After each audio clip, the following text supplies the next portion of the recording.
Donc pour pouvoir livrer ce message, et nous allons dans le livre de 2 Timothée, le chapitre 2, et nous allons faire la lecture de ce chapitre rempli d'enseignements pour chacun de nous aujourd'hui. 2 Timothée, chapitre 2, à partir du verset 1, voici ce qui est écrit. « Toi donc, mon enfant, fortifie-toi dans la grâce qui est en Jésus-Christ. Et ce que tu as entendu de moi, en présence de beaucoup de témoins, confie-le à des hommes fidèles qui soient capables de l'enseigner aussi à d'autres. Souffre avec moi comme un bon soldat de Jésus-Christ. Il n'y a pas de soldat qui s'embarrasse des affaires de la vie s'il veut plaire à celui qui l'a enrôlé. Et l'athlète n'est pas couronné s'il n'a pas suivi les règles. Il faut que le laboureur travaille avant de recueillir les fruits. Comprends ce que je dis, car le Seigneur te donnera de l'intelligence en toutes choses. Souviens-toi de Jésus-Christ, issu de la postérité de David, ressuscité des morts selon mon évangile, pour lequel je souffre jusqu'à être lié comme un malfaiteur. Mais la parole de Dieu n'est pas liée. C'est pourquoi je supporte tout à cause des élus, afin qu'eux aussi obtiennent le salut qui est en Jésus-Christ avec la gloire éternelle. Cette parole est certaine. Si nous sommes morts avec lui, nous vivrons aussi avec lui. Si nous persévérons, nous régnerons aussi avec lui. Si nous le renions, lui aussi nous reniera. Si nous sommes infidèles, il demeure fidèle, car il ne peut se renier lui-même. Rappelle ces choses en conjurant devant Dieu qu'on évite des disputes de mots qui ne servent qu'à la ruine de ceux qui les écoutent. Efforce-toi de te présenter devant Dieu comme un homme éprouvé, un ouvrier qui n'a point à rugir, qui dispense droitement la parole de vérité. Évite les discours vains et profanes, car ceux qui les tiennent avancent toujours plus dans l'impiété et leurs paroles rangent comme la gangrène. De ce nombre sont Hyménée et Philette, qui se sont détournés de la vérité, disant que la résurrection est déjà arrivée, et qui renverse la foi de quelques-uns.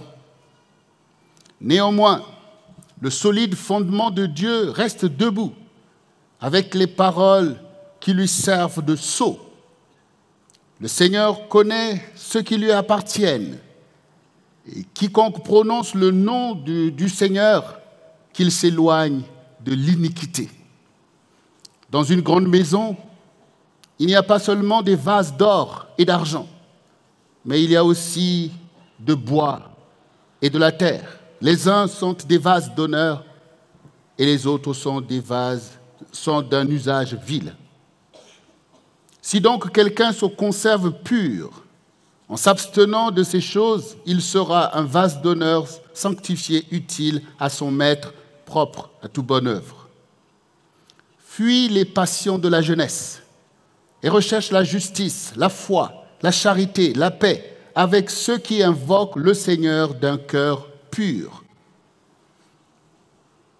Repousse les discussions folles et inutiles, sachant qu'elles font naître des querelles. Or, il ne faut pas qu'un serviteur du Seigneur ait des querelles. Il doit au contraire avoir de la condescendance pour tous et être propre à enseigner, doué de patience. Il doit redresser avec douceur ses adversaires, dans l'espérance que Dieu leur donnera la repentance pour arriver à la connaissance de la vérité.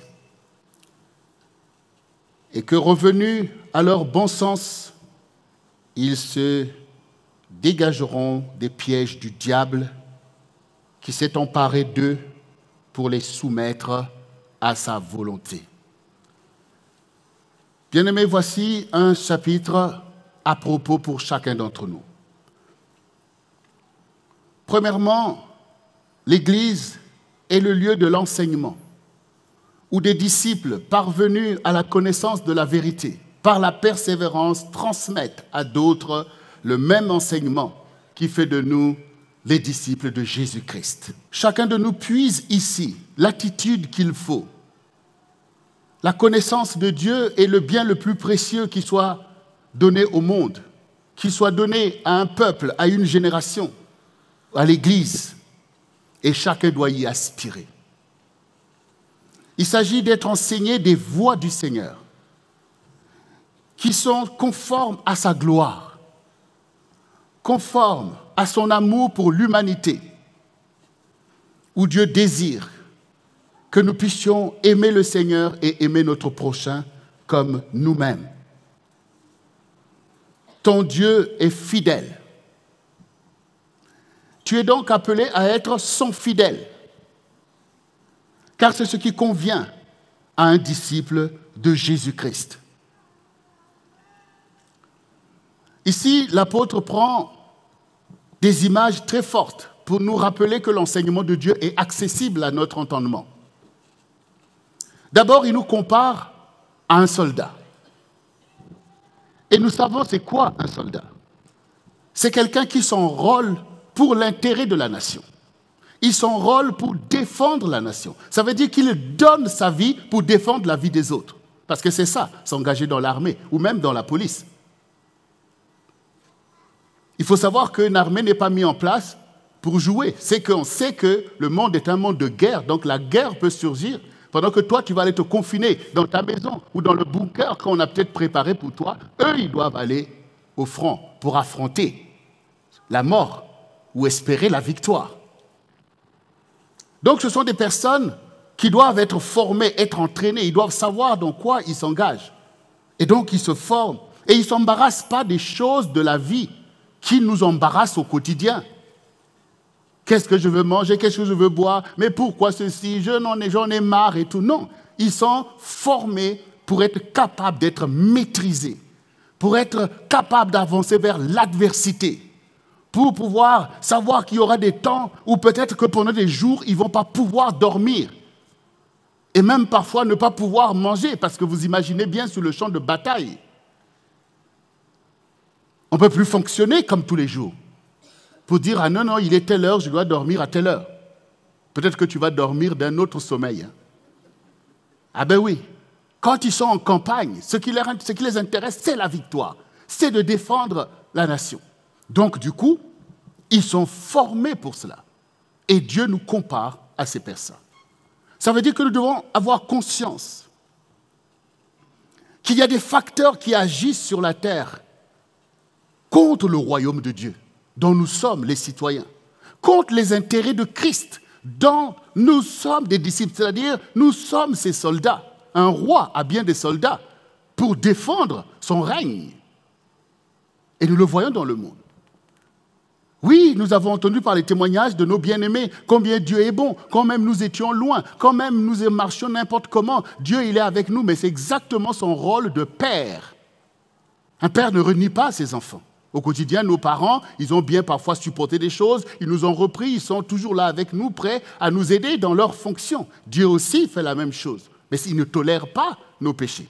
Cela ne veut pas dire que ces choses-là n'ont pas de prix, que l'on fasse bien ou non. Non, les parents espèrent que leurs enfants grandissent. Ils espèrent qu'ils arrivent à maturité, qu'ils fassent maintenant des choix cohérents comme eux-mêmes. Donc Dieu aussi, il nous accompagne, il nous garde contre la violence de l'ennemi qui veut déjà faire main basse sur la jeunesse. On voit des jeunes qui se suicident, des jeunes qui se détruisent, qui se font des accidents parce qu'ils font des choses folles et toutes ces choses. Donc le diable en détruit. Mais toi, Dieu t'a gardé. Dieu t'a gardé, il t'a gardé parce qu'il sait qu'il a mis en toi cette foi qui va réagir à un moment pour que toi aussi tu dises non, stop l'enfance, stop la folie de la jeunesse, stop telle chose, je m'enrôle pour l'intérêt de Christ aussi. Parce qu'il a été bon pour moi. Parce qu'il ne m'a pas jugé, il ne m'a pas rejeté. Parce qu'il m'ouvre les bras. Parce qu'il m'a conservé la vie. Et je comprends qu'un tel roi mérite que l'on soit des sujets appliqués. Parce qu'un tel règne est recherché dans notre génération. Alors je m'enrôle pour défendre ce règne. Pourquoi? Mais parce que Satan vient contre le règne de Christ. Il voudrait effacer les traces de son passage sur la terre. Il voudrait écarter son message. Il fait monter des philosophies de séduction. Il crée des religions pour égarer loin de la connaissance de la vérité. Pour vouloir écarter le règne de Christ. Il ne le peut pas. Parce que la vérité règne toujours au milieu du mensonge, comme la lumière règne au milieu des ténèbres. Parce que Dieu est celui qui réveille l'esprit de l'homme au-dedans de lui. Quand même, tu peux être confiné de toutes parts et que l'on dise, voilà, on l'a enfermé ici, comme quand Jésus était là dans cette tombe. Et on a mis des gardes pour dire, on va voir, ils ont dit qu'il va ressusciter, mais on va voir comment ils vont venir le sortir de là pour nous dire des mensonges. Mais c'est oublier que c'est Dieu qui a formé l'homme. C'est oublier que c'est lui qui a conçu notre esprit au-dedans de lui-même et qu'il a insufflé dans le corps qu'il a formé. Il connaît le chemin du cœur de l'homme. Il connaît le chemin de l'esprit de l'homme pour venir investir directement la connaissance de Dieu dans l'esprit de l'homme. Vous n'avez pas eu besoin d'aller à l'école pour qu'on vous enseigne à croire en Jésus. Lui-même s'est révélé à vous. Parce qu'il est votre Dieu, parce qu'il vous connaît plus que vous-même. Alors on voit cette jeunesse qui se lève et qui s'enrôle dans l'armée du Seigneur Jésus-Christ. Au moment où on dit que la foi est en train de péricliter dans cette génération, au moment où on dit qu'il manque des vocations, Dieu est le maître des temps et des circonstances. Voici que le Seigneur impacte une génération, qu'il appelle comme il a appelé David en son temps, pour relever le royaume d'Israël. Comme il a suscité la jeune Esther en captivité pour renverser l'ennemi qui s'est dressé contre le peuple de Dieu. Dieu, par son esprit, t'a révélé que tu as une grande vocation, que tu peux marcher avec ton Dieu, mais que tu peux être aussi son disciple, son soldat, pour porter l'intérêt de Christ pour ta génération. Non, ce n'est pas Dieu que nous allons sauver. Ce n'est pas Christ que tu vas sauver. Mais c'est ta génération qui risque de périr loin de la grâce. Par ton témoignage. Parce que désormais, tu vois les manigances du diable. Tu vois ses stratégies. Toutes ces choses te sont connues maintenant.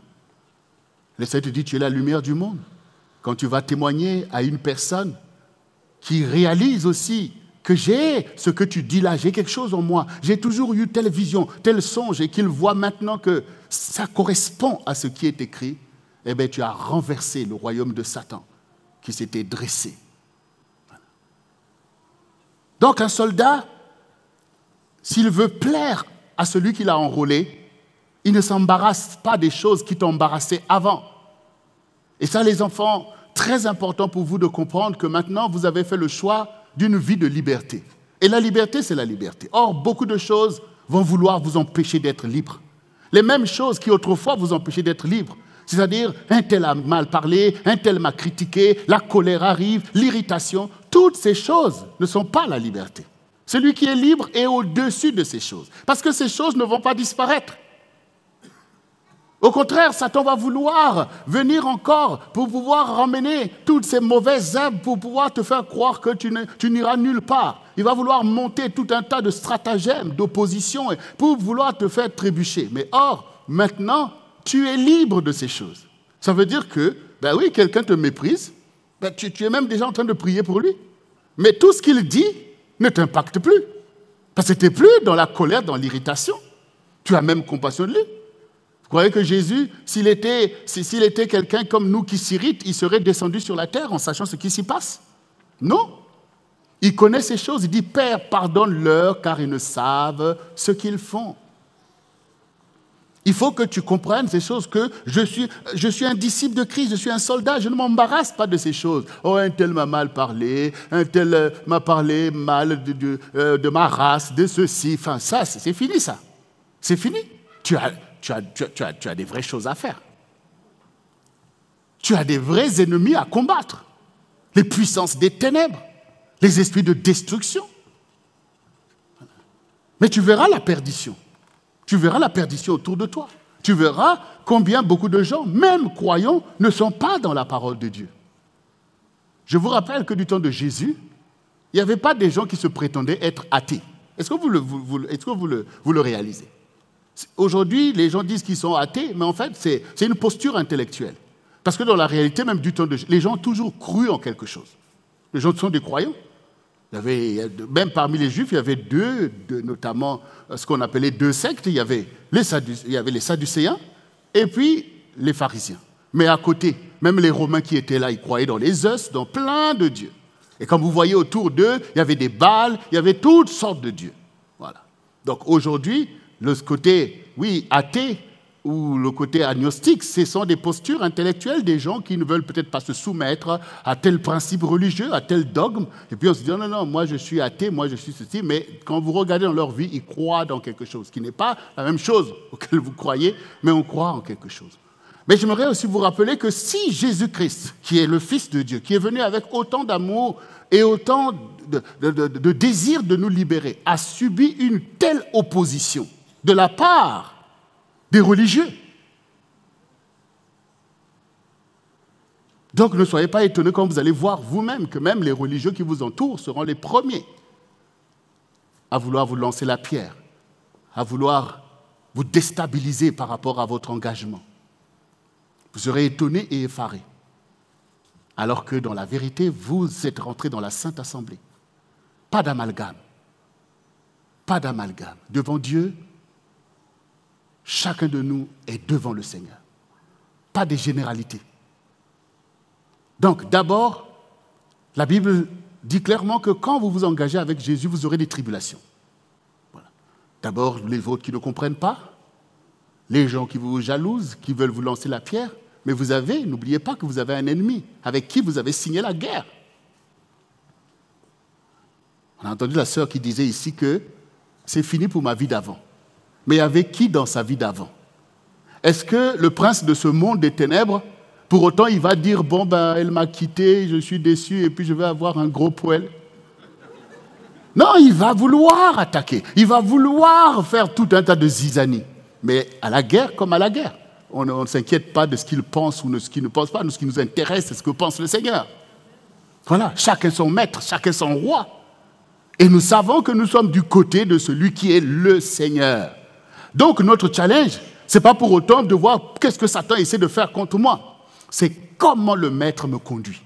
Quelles sont les stratégies du maître pour me rendre libre, pour sortir surtout de la distraction, parce que Satan essaie de vous avoir par la distraction. Il envoie des gens qui te parlent mal, des gens qui te cherchent des problèmes, en fait pour te distraire en fait. Et bien toi aussi tu branches, tu te mets en colère, et pendant ce temps, qui prie? Personne. Qui médite la parole? Personne. Et en cela, Satan est très content. Parce que c'est son objectif. C'est que tu ne rentres pas dans tout le potentiel de ton engagement. C'est que tu ne deviennes pas un disciple qui soit capable de faire la différence. C'est que tu ne puisses pas rentrer dans ton appel. Que même que tu sois déçu dans ton parcours en disant que ouais, j'en ai marre, un tel m'a mal parlé, oh les chrétiens, oh les croyants. Non. Que tes pensées ne soient pas comme un magma de confusion. Tout est mélangé, le bien, le mal, tout ça. Non. Dieu met devant toi le bien et le mal. Tu dois savoir les différencier. La vie et la mort, tu dois savoir les différencier. Tes bien-aimés et tes ennemis, tu dois savoir les différencier. Parce que quand l'intellectuel est pris de confusion, eh bien on mélange tout ça. Il n'y a plus le bien, il n'y a plus le mal, ou tout est mal, ou il n'y a plus... Enfin, non, bien-aimé. Un disciple est enseigné à discerner, comme on entend ici. C'est le discernement. Tu regardes, tu réalises, tu comprends. Mais ce que Dieu te demande, c'est d'ajuster ta marche. Ce n'est même pas de juger les autres. Tu ne vas pas passer ton temps à juger les autres. Oh, un tel est ceci, un tel est ceci. Tout ça, ce n'est pas bon. Et quand tu arrives dans l'assemblée des saints, ben, reste saint et marche avec les saints. Si tu vois une brebis galeuse, mais surtout, ne suis pas son exemple. Mais ça ne sert pas de rentrer toi-même aussi dans le cycle, ni des murmures, ni de ceci. Ce n'est pas comme ça qu'on est un bon disciple de Jésus. C'est qu'au quotidien, on médite sa parole et on pratique les œuvres de la gloire de Dieu. Si quelqu'un a besoin de pardon, tu lui donnes le pardon. Si quelqu'un a besoin d'aide, tu l'aides. C'est comme ça qu'on est un bon disciple, parce que c'est la cause de Christ quand tu fais ces choses. Donc, bien-aimés, c'est important, vous savez, quand on voit la course, surtout quand maintenant nous sommes dans les temps de la fin, ça veut dire que nous sommes dans une course finale. C'est un sprint. Là, c'est un sprint. Donc, quand on dit « avant ma pré-partée », tu dois être prêt pour, boum, commencer bien ta course. Il faut que tu cours. Et donc, ici, l'apôtre nous compare aussi à des athlètes. Parce qu'effectivement, il faut faire la distance. Il faut courir vers le prix. Nous défendons la cause de Christ. Nous sommes capables de défendre notre propre vie, défendre notre famille, défendre l'Église du Seigneur qui est là pour nous, où chacun doit apporter le meilleur.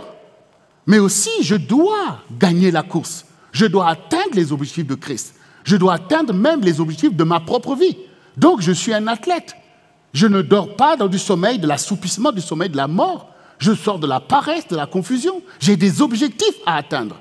Puisque Jésus a des objectifs à atteindre et que tu deviens son disciple, tu vas atteindre ces objectifs avec lui. Regardez, les disciples qui t'ont précédé, Pierre, Jean-Jacques, ils étaient avec Christ dans tout ce qu'ils faisaient. Ils sont allés avec lui jusqu'à cette croix-là. Et après, ils ont compris que c'est à nous de marcher parce qu'il a investi en nous. Si nous nous taisons, si nous fermons nos bras, sa cause sera perdue. Mais si nous allons, comme il a dit, jusqu'aux extrémités de la terre, alors le règne de Christ va resplendir. C'est ce qu'ils ont fait. Toi aussi, tu as des objectifs. Donc, tu es un athlète. Tu es en condition pour courir. Tu es en condition pour monter la montagne. Tu es en condition pour conquérir l'héritage de Christ. Donc, il ne faut pas que ta vie spirituelle soit une vie de confusion. Une vie pour tourner les pouces. Une vie pour dire « Oh, j'en ai assez ». Non, ça doit être une vie studieuse. Tu fais la course quand tu es là, que tu médites sa parole, tu comprends, tu avances. Et tu as une vie de prière, surtout une vie de prière qui montre que tu es toujours connecté avec ton Seigneur qui te conduit, qui t'apprend des choses. C'est dans la vie de prière que tu résistes à Satan. Parce qu'il va vouloir manifester son onction malsaine pour t'entraîner dans des choses. Mais par la vie de prière, tu vas commencer à accumuler l'onction du Seigneur qui te donne de résister contre les puissances des ténèbres qui veulent venir contre toi. Mais aussi, c'est dans la vie de prière que la connaissance de Dieu, en fait, est libérée en toi. Parce que ce n'est pas un monologue. Quand tu es en train d'invoquer Dieu avec vérité, il y a un transfert qui s'opère parce que l'Esprit est là avec toi. Il t'encourage à cela, mais il te régénère. Il te révèle des choses. Il ouvre ton esprit. Voilà. Et tu es gardé dans l'alliance avec Dieu. Tu ne sentiras pas le Seigneur loin de toi si tu as une vie de prière. Parce que c'est comme ça que tu communies avec lui, que tu lui montres que tu veux son approche, que tu lui montres que tu veux sa présence. Mais si tu ne pries pas, pour Dieu, c'est comme si tu as donné son numéro de téléphone et tu ne l'appelles jamais. Comment il va penser que, oui, tu penses à lui, que tu veux même qu'il t'appelle. Vous savez, il y a des personnes, parfois, vous étiez même bien, et puis à un moment, tu vois la personne prend la distance, parfois, tu essaies d'appeler, tu n'as pas de réponse, tu dis, écoute, si mon coup de fil devient un embêtement, autant laisser. Donc le Seigneur, il veut nous conduire comme il a dit. Je frappe à la porte, si tu entends, ouvre la porte, je te conduirai. Donc ta vie de prière, ta condition spirituelle, il ne faut pas tomber dans la léthargie, parce que ce n'est pas ce qui est enseigné. Quand vous priez, vous êtes comme un athlète, comme vous voyez comme les athlètes du monde, ils ont une condition physique et ils en sont fiers. Hier, je voyais dans Facebook un monsieur avec des tablettes de chocolat et il appelle des gens pour venir frapper dans son ventre. Les jeunes étaient étonnés parce qu'il lui donnait des coups, il rigolait. C'est une condition physique. Mais, ça n'emmène pas au ciel.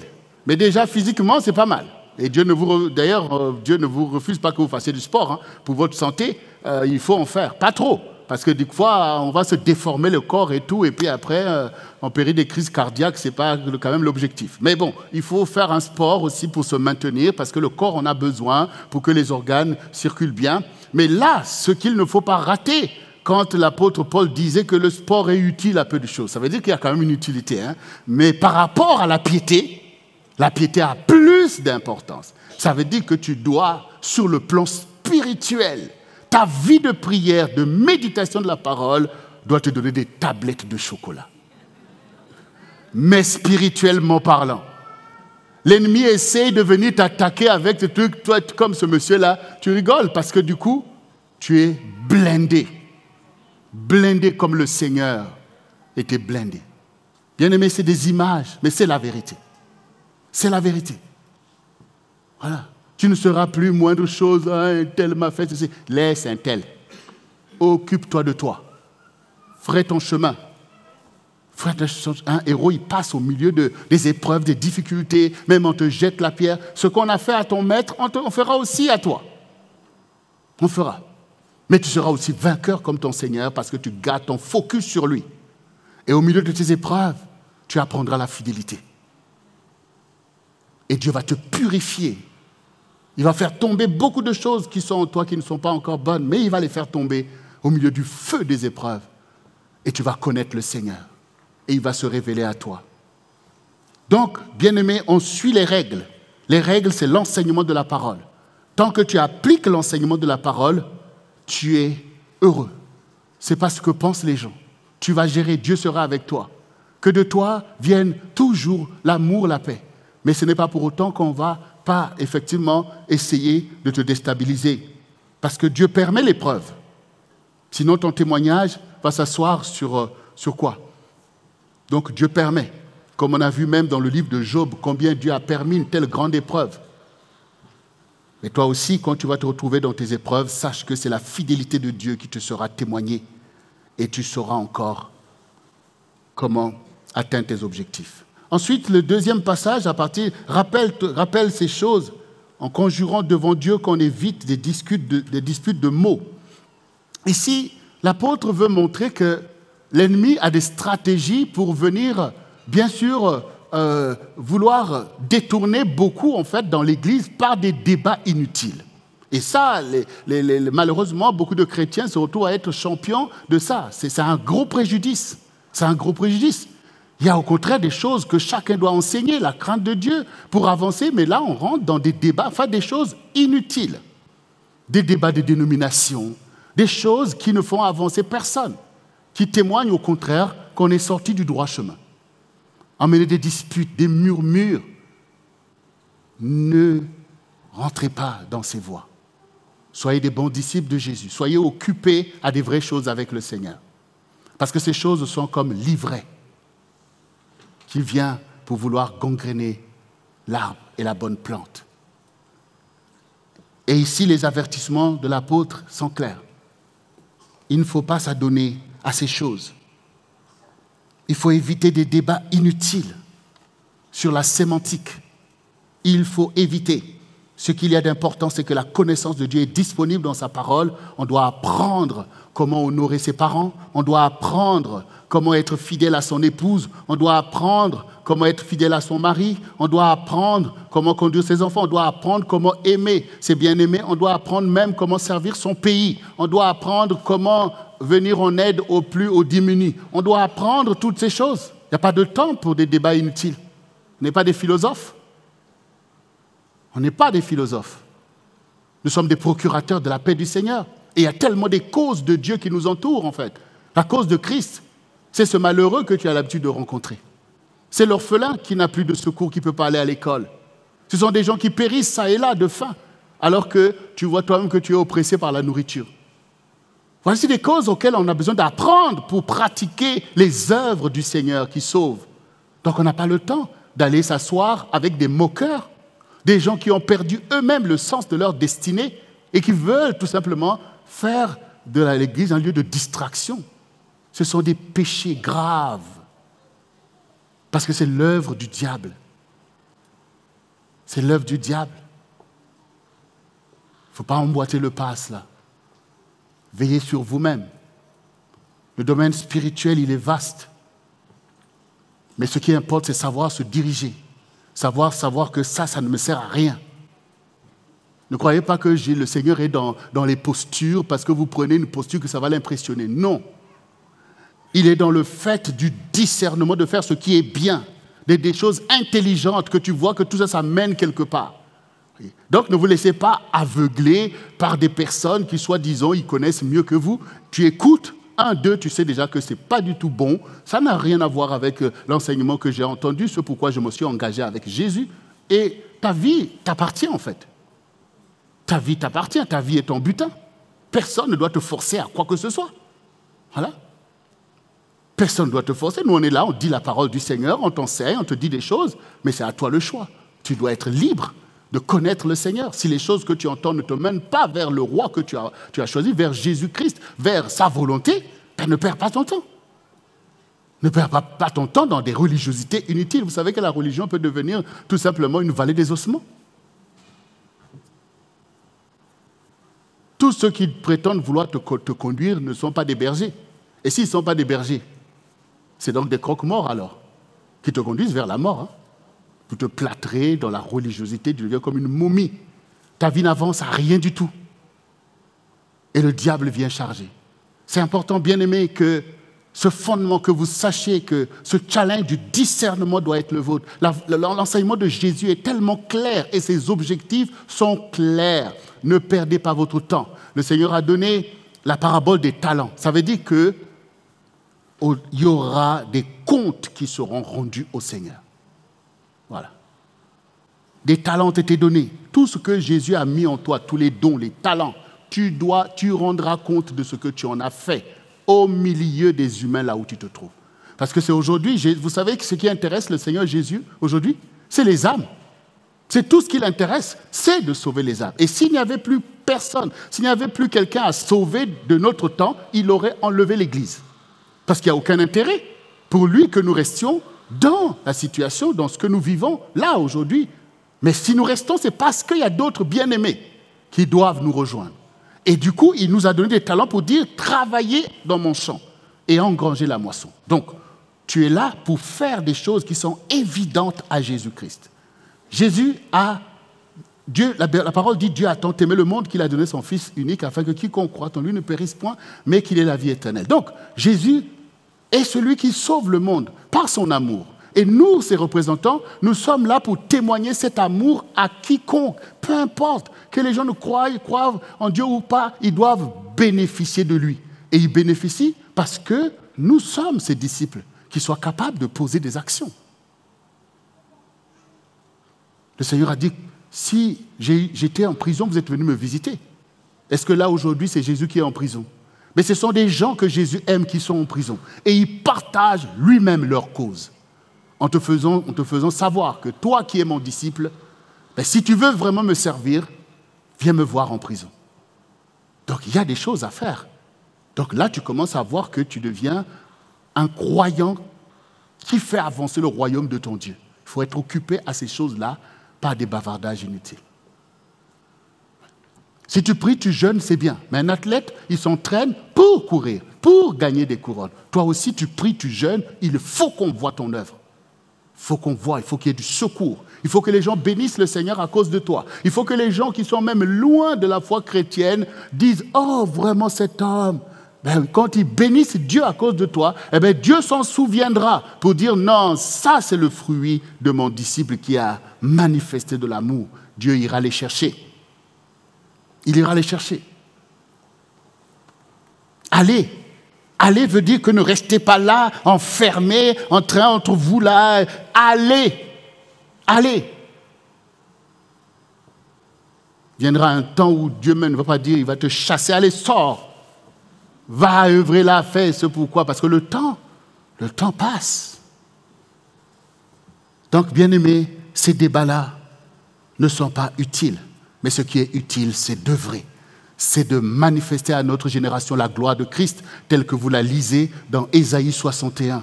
L'Esprit du Seigneur est sur moi, car il m'a oint pour porter de bonnes nouvelles. Donc, si tu es disciple de Jésus, tu apportes des bonnes nouvelles aux malheureux. Dieu est avec vous, Dieu vous aime, on va prier, ça va changer, ça va aller de l'avant, on va trouver une solution. Ça, c'est de bonnes nouvelles pour des gens qui sont en détresse. Et la personne va dire, ah mais vraiment, toi vraiment, je ne sais pas qui t'a envoyé, vraiment tu nous as sauvés. Celui qui m'a envoyé, c'est Jésus. Donc les gens sont obligés de s'intéresser. guérir ceux qui ont le cœur brisé. Mais tout le monde a le cœur brisé. Toi-même, tu avais le cœur brisé. Autour de toi, les gens ont le cœur brisé. Mais maintenant que tu es disciple de Jésus, tu vas prier pour les gens. Tu vas consoler, tu vas exhorter. Et ces cœurs vont s'affermir pour montrer qu'il y a encore un espoir. Alors que le diable venait déjà insuffler le suicide. Mais par ton exhortation, la personne réalise que mais non, ta vie est devant toi. Avec l'aide du Seigneur, tu vas aller de l'avant. C'est ça les œuvres de Christ. Délivrer les captifs. Mais il y a plein de captifs autour de toi. Plein de jeunes sont captifs de la drogue, du sexe, de la violence. Ces choses-là gangrènent.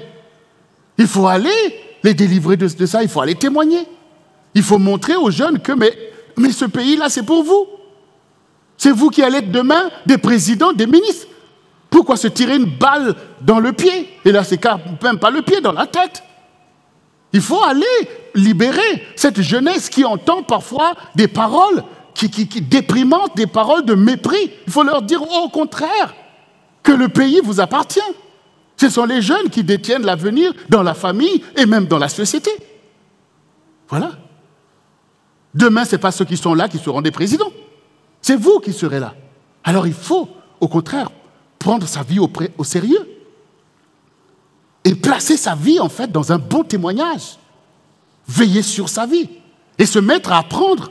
Parce que quand on veut des grandes choses, on apprend.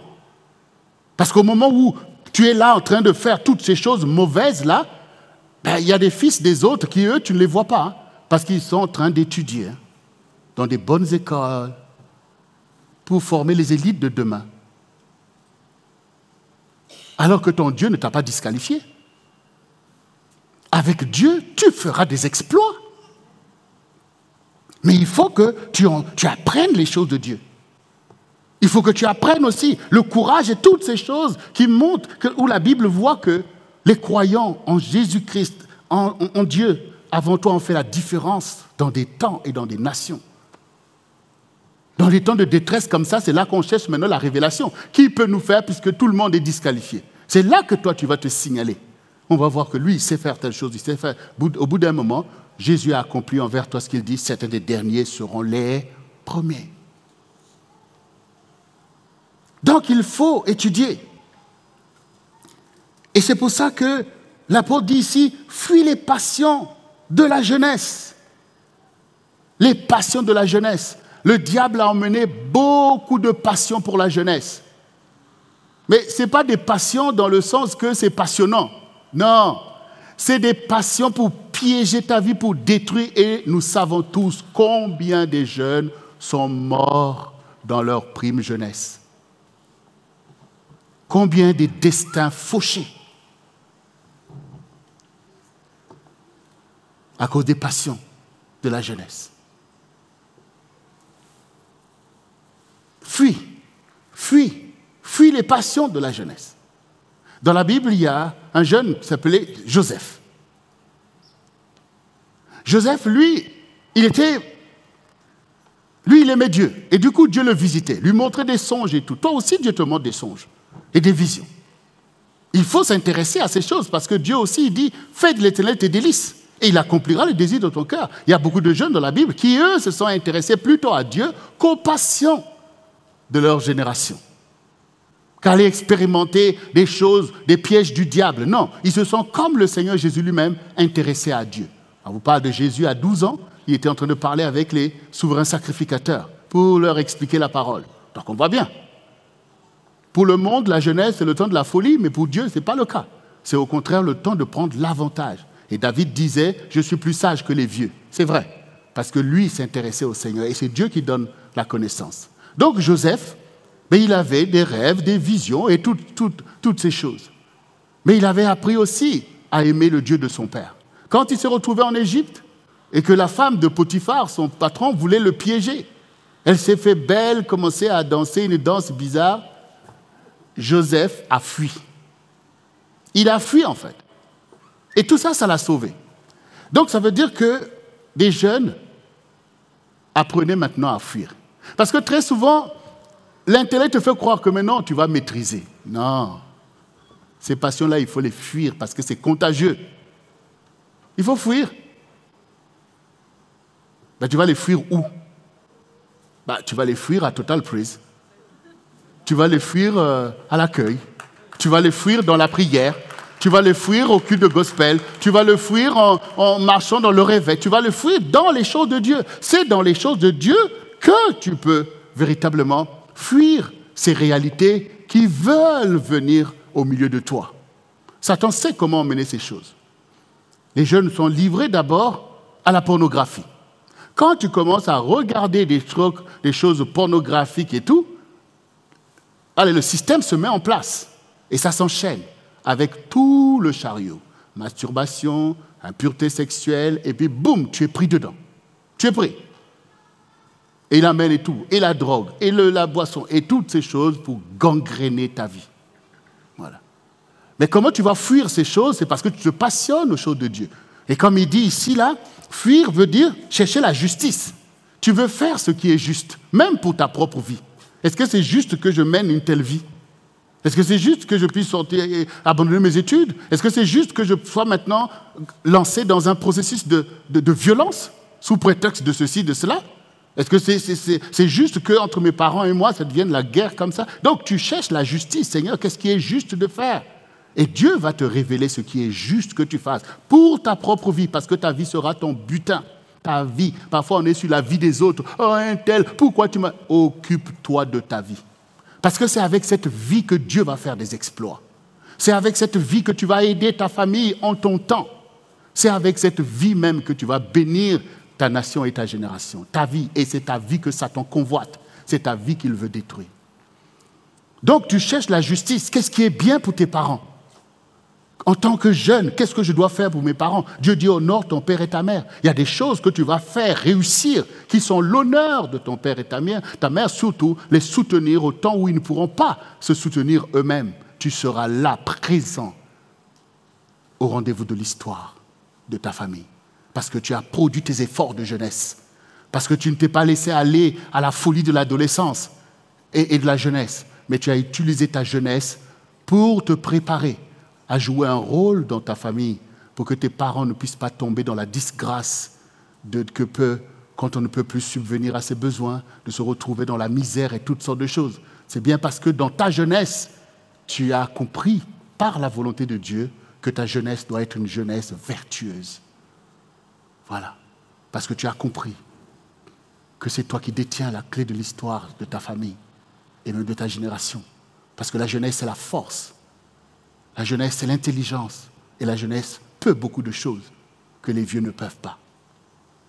Mais il faut que ce soit une jeunesse qui est dans la révélation et non pas une jeunesse insouciante. Fuir la passion de la jeunesse, c'est marcher par la foi. Parce que la foi va te garder de beaucoup de choses. Parce que quand maintenant le diable tend son piège, tu as la foi en Jésus pour dire non, je ne fais pas ça. Ce n'est pas la gloire de Dieu. C'est parce que tu as la foi en lui. Parce que tu développes ta foi. Et c'est ta foi qui est un bouclier contre les attaques du diable. C'est ce que vous voyez dans Éphésiens 6. Le bouclier de la foi. Ça veut dire que par la foi, tu es gardé dans les choses de Dieu. Par la foi. Parce que le diable vient faire du chantage. Adore-moi et je te donne ceci. Regarde, ceci, c'est bon. Mais par la foi, tu vas persévérer par la foi. Comme Job aussi. Quand sa femme lui a dit, allez, maudit Dieu et meurt, il a résisté par la foi. Il dit alors, de Dieu on reçoit les biens, on ne recevrait pas les maux. Pourquoi je veux maudire Dieu? Ça, c'est la foi qui parle, même dans des temps difficiles. Toi aussi, tu dois être un jeune fervent, rempli de foi et fier d'appartenir au Seigneur. La charité, ton cœur doit libérer l'amour. La charité, faire le bien autour de toi. Ça doit être le caractère qui te permet de fuir les passions de la jeunesse. La paix que Dieu te donne, être en paix malgré les situations, va te garder. Parce que quand on perd la paix, on perd le discernement. On est capable d'aller faire des choses qu'on ne voulait pas faire. Parce qu'on a perdu le discernement. Hey, viens avec nous, fais ceci, fais comme ça, tu vas avoir ceci. Ben, comme tu es troublé, ben, tu commences à poser des actions qui seront préjudiciables et qui vont attaquer effectivement ta relation avec Dieu. Non, bien-aimé, il faut au contraire embrasser la vie du Seigneur pour savoir que non, ça c'est pas juste parce que tu es dans la justice de Dieu. Non, non, ça c'est incrédule, parce que tu veux garder la foi. Oui, parce que tu veux dire, oui, non, il faut faire ce qui est bien, parce que tu es rempli de charité. Non, il faut garder la paix, parce que tu vois que tu es maîtrisé et que tu sais que Dieu est le maître des temps et des circonstances, que ce qui s'agite passera, mais que toi, tu demeures et que tu apprendras à invoquer Dieu et à servir le Seigneur avec ce qu'il invoque d'un cœur pur. Ça, c'est très important. Tout à l'heure, je vous ai dit que personne ne doit vous impressionner sous prétexte qu'il est chrétien ou il est ceci ou serviteur et tout. Mais regardez s'il sert Dieu d'un cœur pur. Regardez si ses motivations sont pures. Oui, Satan aussi veut prétendre servir Dieu. Donc on ne se laisse pas impressionner, mais on regarde. On regarde. Parfois, on peut voir au milieu de l'église, on fait du n'importe quoi, et puis on va dire, ben oui, mais David aussi, dans la Bible, était allé avec Bathsheba, mais il était quand même l'homme selon le cœur de Dieu. Mais attendez, ce n'est pas la vérité, ce genre de truc. Quand quelqu'un dit ça, et que tu vois qu'il fait des mauvaises choses, éloigne-toi. C'est un piège pour toi. Voilà. Lis la Bible pour voir ce que David a payé, combien de gens sont morts pour ces histoires. Dieu ne joue pas avec le péché. Et ne te laisse pas avoir. Mais ici, l'apôtre dit, sers Dieu avec ceux qui le servent d'un cœur pur. Ceux qui sont là, souffrent pour le nom de Dieu. Ceux qui travaillent pour le bien de tout le monde. C'est avec eux que tu dois servir Dieu.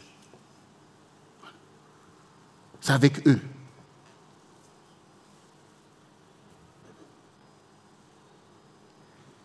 Et l'apôtre dit qu'un homme de Dieu, une femme de Dieu, ne doit pas avoir des querelles. Oui. Satan emmène des querelles. Et parfois dans l'église, on se retrouve dans des querelles inutiles. Dans des choses, des querelles inutiles. D'abord, nous devons savoir que nous sommes engagés librement avec le Seigneur. C'est un contrat de liberté. Mais la liberté, c'est la vérité. Dans la liberté, ce n'est pas un jour oui, demain non, et ainsi de suite. Non, la liberté, c'est la liberté. Donc, c'est la vérité. Mais dans les choses de Dieu, comme c'est un contrat volontaire, parce que comme nous sommes ici, dans l'Église, le centre du réveil chrétien, Dieu demande des choses. Et le peuple de Dieu demande des choses. Notre génération demande des choses. Donc, il y a des choses à faire. Il faut éviter les querelles, surtout entre nous les uns et les autres. Et même pas avec les autres, même à l'extérieur. Il faut éviter les querelles. Ça veut dire qu'il faut parler. C'est très différent de se quereller. Parler veut dire qu'on s'explique. Ah oui, ceci, cela. Oui, non. Ah non, non, oui, je peux le faire. Non, je ne veux pas le faire. Tout ça, tout ça. Donc, voilà, ça, ce n'est pas des querelles. Des querelles, c'est toujours, mais pourquoi ceci? Mais j'en ai assez faim. Ça, c'est chercher des querelles, là où il n'y a pas besoin de querelles. Les choses que Dieu demande, on sait, ces choses sont là. Ce n'est même pas comme si on fait tellement ce que Dieu nous demande qu'aujourd'hui, on peut dire, oh Seigneur, tout est maîtrisé. Donc, il y a beaucoup de choses qui sont demandées, beaucoup de zèle, beaucoup de vocation. Et parfois, on peut voir que même pour un petit sujet, des querelles au milieu des enfants de Dieu. Il faut arrêter de vous quereller. On est là pour nous aimer, pour nous soutenir, pour avancer ensemble, pour être des bons disciples de Jésus-Christ. Est-ce que dans la famille, c'est des querelles que Dieu demande? Mais plein de familles sont dans des querelles. Tout, c'est des querelles. Ça montre déjà le règne larvé du diable qui est un esprit de colère, de ressentiment, de vengeance, d'irritation. Il faut sortir de tout ça. C'est une toile d'araignée qu'il tisse et les gens sont pris dedans. Les familles n'avancent pas. Les couples sont dans des situations mais catastrophiques. Comme si les choses de Dieu ne peuvent plus réussir. Comme si l'amour n'existe plus. La fidélité, toutes ces choses. Il faut sortir de cela par la paix de Dieu, par la prière, par le don de soi. Le don de soi. On est toujours prêt à se sacrifier pour arranger une situation. Toujours prêt à se sacrifier pour que les choses n'aillent pas comme si pour qu'on continue à avancer. Parfois, par la grâce de Dieu, on peut avancer vite et parfois difficilement. Parfois, tout simplement, on résiste parce que les temps sont difficiles. Mais au milieu de tout ça, il faut aimer ton prochain comme toi-même. Il y a beaucoup de choses qui t'arrivent. Tu penses que c'est l'autre qui en est la cause. Mais quand tu es devant l'opposition, quand tu es dans le désert, qui t'a conduit là-bas? C'est l'autre ou Dieu lui-même? Les temps difficiles de ta vie, qui les permet? C'est quelqu'un comme toi ou c'est Dieu lui-même? Donc quand tu vas te mettre en colère contre ton frère ou même quelqu'un qui a commis une erreur vis-à-vis de toi, mais pourquoi tu ne te mets pas en colère vis-à-vis de Dieu? puisque c'est lui qui est le maître des temps, qui permet ou pas. Donc vous voyez que ça n'a pas de sens. Ça n'a pas de sens. Donc il faut s'apaiser. Il faut revenir dans des relations où on parle.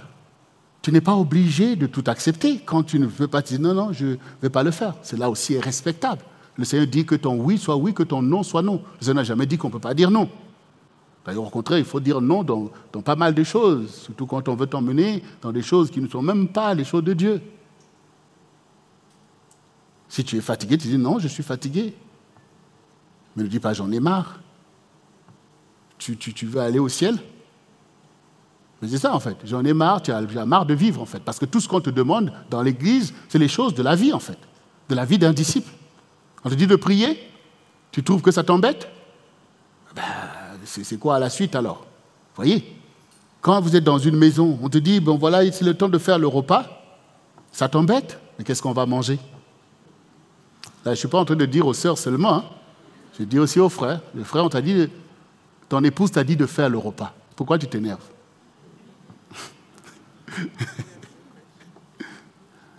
Dans l'église, c'est la même chose. Il y a des choses à faire. Si on te dit, ben fais, parce que tu as le talent pour le faire. Mais si tu ne veux pas le faire, ne le fais pas, mais ne fais pas des querelles. Ne commence pas à murmurer. Tout ça, ce n'est pas à la gloire de Dieu. Parce que, en tant que peuple de Dieu, nous sommes là par le sacrifice des uns et des autres. Pour qu'on soit là, il y a des gens qui ont travaillé dans ce lieu. Il y a des gens qui font la sono, qui font la lumière. Il y en a qui chantent. Donc, tu bénéficies de l'engagement des uns et des autres. Quand toi, tu t'engages, d'autres en bénéficient. Quand tu ne peux pas faire, tu veux te reposer, il n'y a pas de problème. Il faut assainir le climat dans la présence de Dieu. On y gagne tous. Et il faut se laisser aussi entraîner vers les bonnes choses au lieu de pouvoir toi-même t'écarter. On est là pour relever le challenge du service de notre Dieu. Alors, bien-aimés, cette parole, elle est certaine, comme l'apôtre l'a dit. Nous en avons tous besoin parce que nous sommes tous les disciples de Jésus. Que ce soit ceux qui sont anciens ou nos bien-aimés qui viennent de rentrer dans la course, nous avons tout simplement besoin d'être des bons disciples de Jésus-Christ. Et il n'est jamais trop tard pour s'amender. Jamais trop tard pour rectifier le tir. Jamais trop tard pour retrouver nos valeurs essentielles que sont l'unité, basée sur l'amour qui est le don de soi. L'amour, ça ne veut pas dire que un tel ne m'a pas témoigné de l'amour. Non, l'amour, c'est toi qui donnes. Voilà. L'amour, c'est de donner. C'est pas, je n'ai pas reçu. Ça n'a pas de sens, en fait. Dieu a tant aimé le monde qu'il a donné. Vous comprenez? Donc, toi aussi, Dieu te demande d'aimer et de donner. Donc, ça veut dire que quand tu manifestes de l'amour, c'est ça qui doit te rendre heureux. Parce que j'ai eu l'occasion d'aimer un tel, j'ai eu l'occasion de bien parler à mon frère, j'ai eu l'occasion de louer le Seigneur, j'ai eu l'occasion de prier. Donc, c'est ton amour qui est en train de produire les œuvres à la gloire de Dieu. Mais si tu es là, tellement mal parlé, on ne m'aime pas, on ne m'aime pas. Mais quand tu prends cette attitude, c'est la meilleure façon, toi, de ne pas donner de l'amour. Ben oui. Parce que tu t'enfermes dans le rejet toi-même. Puisque tu penses qu'on ne te donne pas de l'amour. Donc toi, tu conclus que moi aussi, je ne dois pas donner. Qui est stérile dans l'affaire? C'est toi, en fait. Au contraire, le Seigneur dit, mais non seulement qu'il faut aimer ceux qui nous aiment, il dit, mais même aimer ceux qui vous aiment, il n'y a pas trop de mérite à cela. Parce que les païens aussi aiment ceux qui les aiment. Mais quand tu aimes ton ennemi, ça, c'est vraiment à la gloire de Dieu. Ça, c'est à la gloire de Dieu. Bien-aimés, nous n'avons pas à respecter les barrières que le diable met. Pour dire, tu ne peux pas aimer un tel t'a mal parlé. En fait, il t'invente des ennemis. Mais toi, tu vas pulvériser ces murailles comme les murailles de Jéricho par ton amour. Parce que l'amour est puissant. Ton amour va aller délivrer les captifs. L'amour est puissant. L'amour du Seigneur est puissant. C'est un amour qui sauve. Et cet amour qui est en toi doit briser les barrières. Même les personnes. Vous savez, dans le monde, il y a des murs de séparation. Moi, je me rappelle quand on allait, nous, commencer le CRC, on allait à Châtelet pour aller distribuer des tracts. On était là avec notre gospel et tout. Et moi ce qui m'étonnait, c'était déjà, même moi-même déjà, bon voilà, tu as des tracts. et puis tu donnes aux gens, tu calcules les gens à qui tu donnes le tract. Voilà, quand tu vois un tel, tu dis non, celui-là, ça ne peut pas être lui. Ah, tu vois, c'est très facile. Même le Seigneur nous a dit, mais regardez les personnes que vous n'avez pas l'habitude de regarder. Tu te laisses le diable venir t'enfermer dans des conceptions, des considérations. Tu ne connais pas les gens. Il faut être ouvert. Tu ne sais même pas qui Dieu a déjà disposé pour toi, en fait. Donc, on est là pour obéir l'ordre du diable. C'est pour ça que le Seigneur appelle Satan le prince de ce monde des ténèbres. C'est-à-dire qu'il a mis une culture de séparation entre les races, entre la société par rapport aux conditions sociales. Dans la famille, il y a telle partie qui ne parle pas à telle autre. Et puis, on respecte tout ça là comme des religieux. Et ne touche pas. Et tout. Mais c'est le diable que tu es en train de respecter. Jésus t'envoie au contraire d'aller délivrer les captifs de ta famille. Ma tante, comment ça va, ma tante? La tante va vous dire, ça fait 10 ans.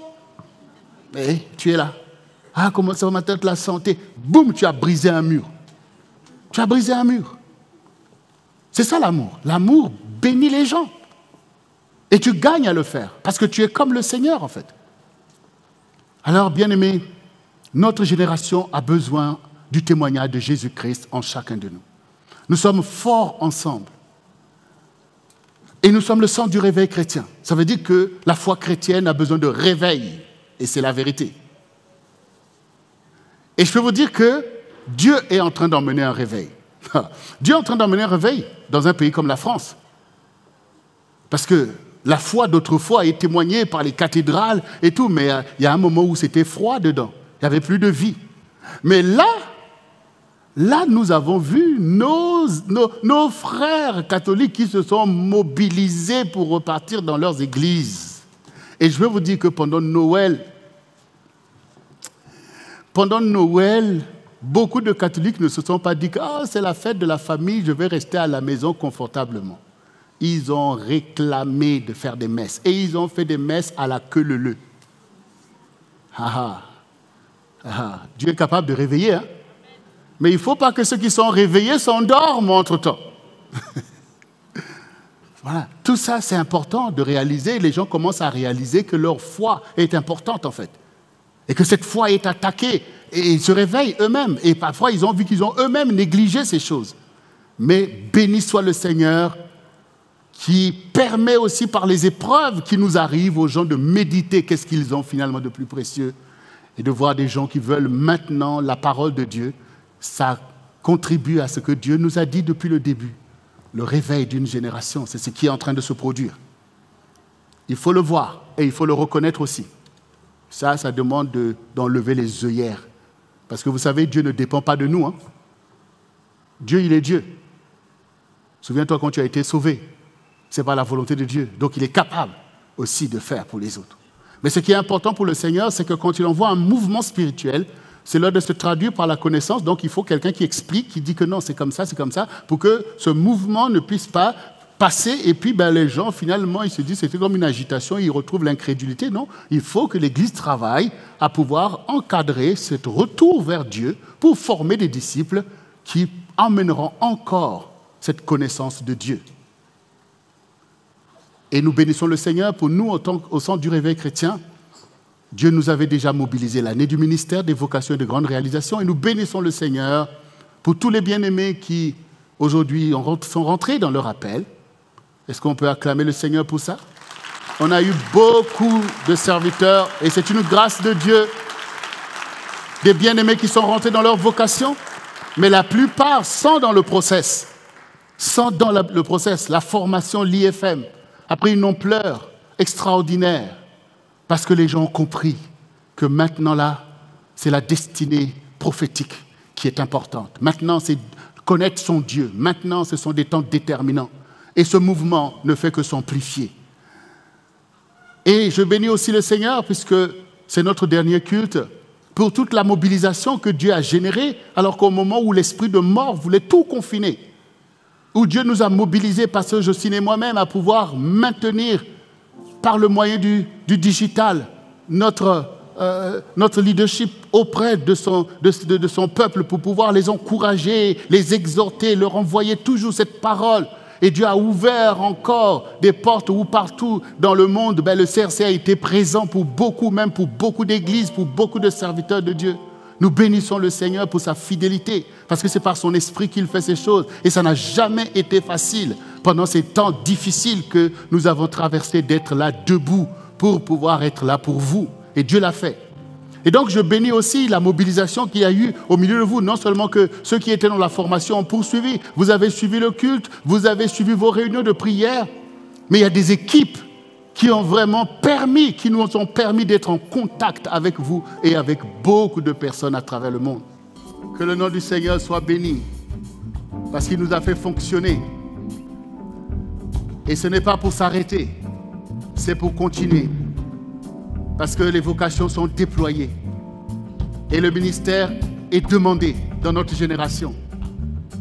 Il y a des CRC qui prennent place au Côte d'Ivoire, au Congo, aux États-Unis, au Canada. Tout cela est attendu et vous qui vous formez, ce n'est pas en vain. C'est que cette génération a besoin de réveil. Et le réveil, c'est le sens du réveil chrétien. Donc on va faire ce qu'on sait faire. C'est-à-dire réveiller les enfants de Dieu et appeler au salut beaucoup d'âmes. Déployer aussi la culture chrétienne par les dons artistiques que Dieu nous a donnés. Ces choses sont nécessaires pour le déploiement du règne de Christ qui peut sauver cette génération. Alors vous aussi, et il y a surtout beaucoup de nouvelles personnes, ayez du zèle, emboîtez le pas à tout cela, trouvez votre équipe, trouvez votre organe et donnez le meilleur de vous-même dans l'œuvre de Dieu. Et avancez vous-même aussi. Prenez des responsabilités, car il n'y a pas de limite. Quand Dieu vous appelle, le zèle de sa maison vous dévore. Et le CRC a besoin de vous. Parce qu'on a une grande œuvre, on a beaucoup de choses à faire. Il nous tarde de les faire. Pasteur Justine et moi-même, on attend de vous votre collaboration, votre engagement.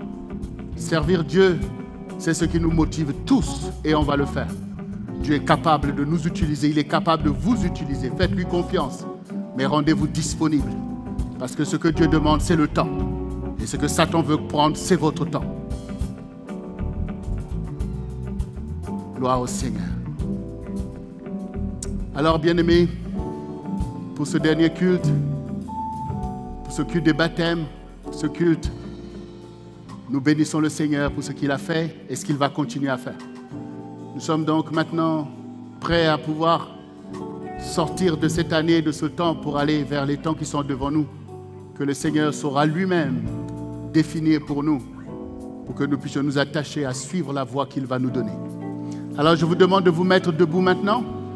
Nous allons maintenant prier ensemble, invoquer son nom, afin que tout ce que nous avons reçu puisse être maintenant scellé dans sa gloire, dans nos vies, pour libérer la connaissance et l'œuvre que le Seigneur attend de chacun de nous. Alors, bien-aimé, toi qui es ici et toi qui es à la maison, est-ce que tu peux répéter ces quelques paroles après moi sur lesquelles je vais intercéder en ta faveur? Seigneur Jésus, me voici devant toi. C'est toi qui m'as appelé dès le sein de ma mère pour que je sois un disciple pour toi. Et tu as œuvré dans ma vie. Tu as usé de bonté, de compassion et de miséricorde pour venir me trouver là où j'étais, pour venir m'arracher des mains du destructeur, pour venir me sanctifier de tous mes péchés. Et maintenant, Seigneur, je te donne tout en moi afin de te servir, toi le seul vrai Dieu. Mets ton joug sur moi afin que je puisse marcher dans l'obéissance et pratiquer tes œuvres. Je renonce à Satan et à ses manipulations. Je renonce à ses œuvres et à ses pacotilles. Et je m'attache à la gloire de ton royaume, à ta justice, à ta paix, à ton amour qui sauve et qui délivre. Seigneur, je veux te servir parce que tu es mon héros, tu es mon Dieu et je suis ton fidèle. Tu es mon maître et je suis ton disciple. Tu es mon Seigneur et je suis ton serviteur. Tu es mon Père et je suis ton enfant, Seigneur. Alors je veux marcher dans tes voies, afin que ma génération connaisse que tu es Dieu et que ma génération ne périsse pas. Purifie mon cœur et accorde-moi la liberté, afin que je puisse manifester ton amour tout autour de moi, que je puisse renverser les barrières que le diable veut mettre pour m'empêcher d'aimer et de faire du bien tout autour de moi. car tu m'as envoyé pour que tes œuvres soient manifestées à cette génération. J'accepte ma vocation et j'accepte mon ministère. Que par le Saint-Esprit, je puisse le pratiquer. Rends-moi fort dans la prière et dans la méditation de ta parole.